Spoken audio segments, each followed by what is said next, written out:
Hello mga kakongyan, at ito na nga ang aking tinatagong clip na super funny at natatawa ka talaga. Ewan ko alam, matatawa kayo, bahala kayo sa buhay nyo. Kaduktong pala to ng pagbablog ko sa paggawa ng mini Minecraft fondant cake na yan. So ayan, sabi ko sa amo ko, ma'am, I need a cake board. So binigyan niya nga ako ng board, pagkalaki-laki mga kakongyan.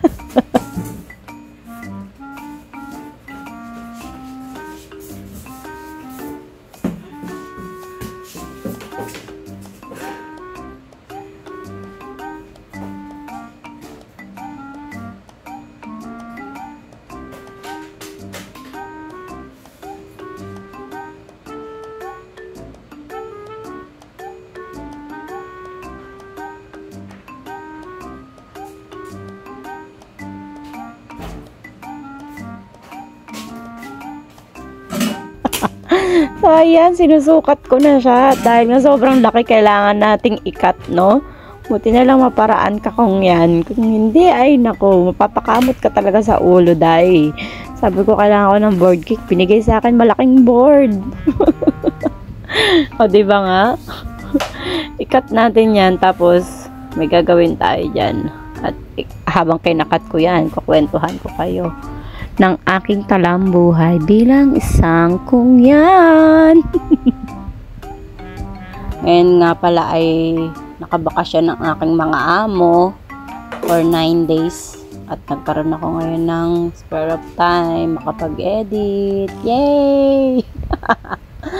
Pero hindi dahil nakabakasyon sila ay wala akong trabaho. I have so many work. Ang dami niya pong iniwan trabaho sa akin. At actually, kagagaling ko lang sa labas. Inihatid ko sa laundry shop yung mga kurtina. Ang bibigat. Every year nila pinalalabahan yun kasi sobrang mahal naman kasi. Uy, 1,000 yung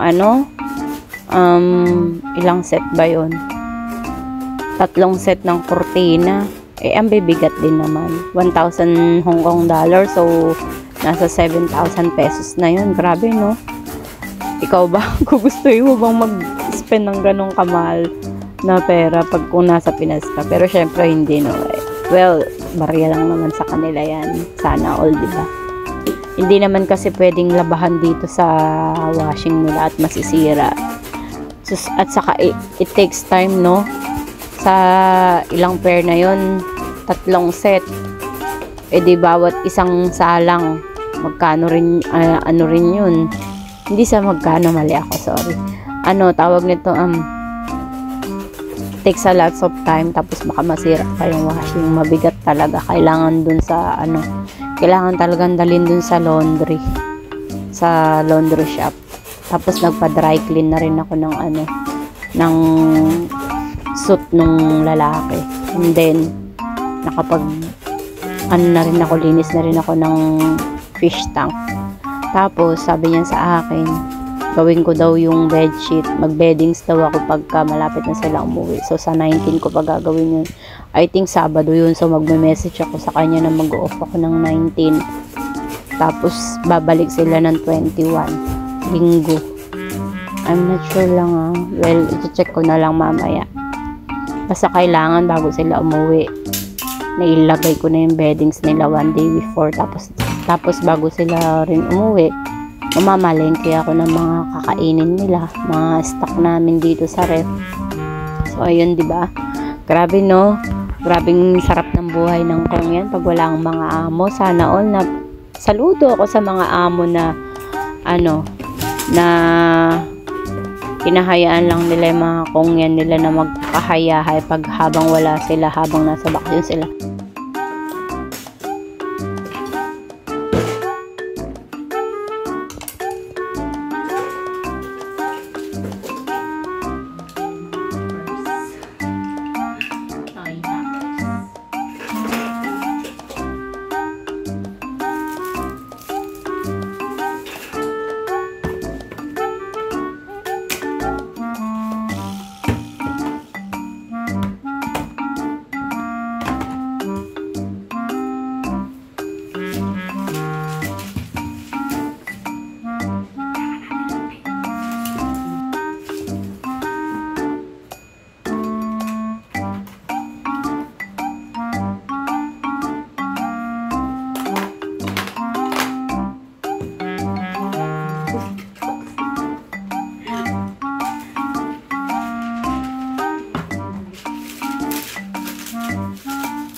At yun na nga, no, nakubera na natin ng parchment paper ang ating board cake.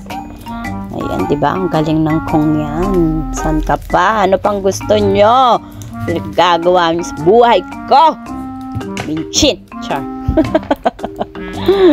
O, di ba? Kailangan lang talaga natin maging maparaan, guys. Pag syunga-syunga ever ka, walang mangyayari. So, kailangan mong gumawa ng paraan. Kaysa naman lumabas pa ako, bumili ako pumunta ako sa market, ang layo-layo. Gawin ko na lang yan. Ayan na lang yung ano. So, ginawa na lang natin ng paraan. Sabi niya, aluminum foil daw. Pero, for me, hindi ko siya nilagyan ng aluminum foil. Kasi pag inilagay mo yung cake at kinat mo yan, sasama ang aluminum. So, ayan ang ginawa ko. Ano na lang, parchment paper na lang. Para mas safe sa mga bata. At madaling tanggalin yung cake. Yun.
Have a good day ahead, everyone. Thank you for watching. Mag-subscribe naman kayo, mag-like and share para masipagin ng kong yan mag-edit, no? At hindi natatambak ang kanyang mga video.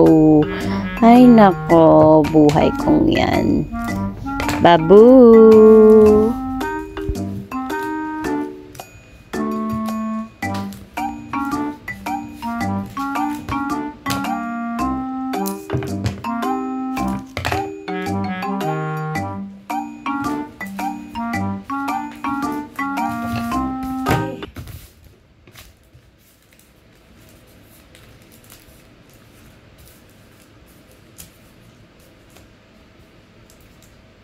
Wish ko lang dumikit. Yes, Jesus,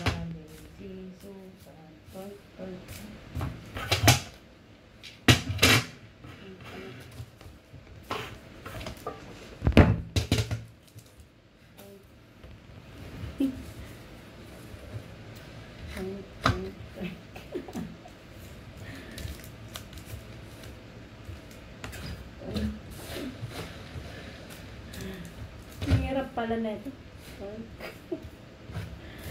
My God!